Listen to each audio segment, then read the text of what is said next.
In this video, I'm going to be showing you how to repost an Instagram story if you are tagged in the story or if you are not tagged in the story, because I see a lot of people want to repost an Instagram story but they can't find an option to do that. So that's why I made this video. So let me start with people who are tagged in the story. If you are tagged in the story, it's very easy to repost the Instagram story.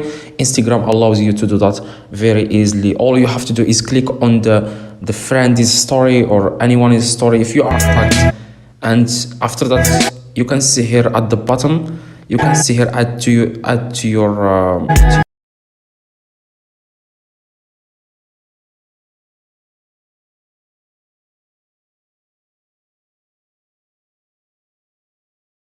like I said, guys, you can click the arrow at the very bottom right, and then you can share the Insta. You can add stickers like you normally do when you post your Instagram story. You can do everything you want. Like I said, just click on the profile on the story, and then at the very bottom you can see here add to your story at the very bottom.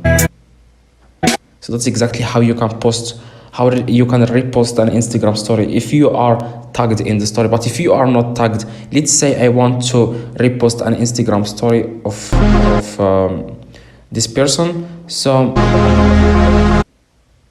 whenever I try, when I click three little dots in the top right, as you can see here, there is no option where it says repost an Instagram story.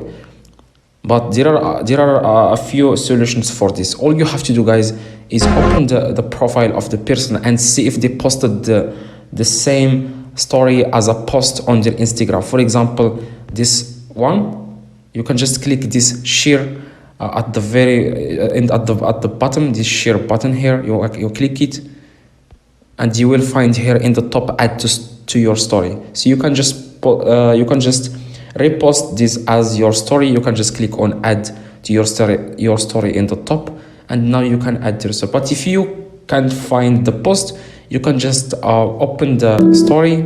You can open the story, and in the top right, you want to click three little dots in the top right and click on copy link. And after that, you want to go to Google or Safari and search for download Instagram stories and put the link there, and you will be able to download the Instagram story and post it on your Instagram as your story. It's very easy and simple. So that's exactly what I do, guys. Hopefully this video helped you. If it does, please drop a like and subscribe. See you guys in the next video.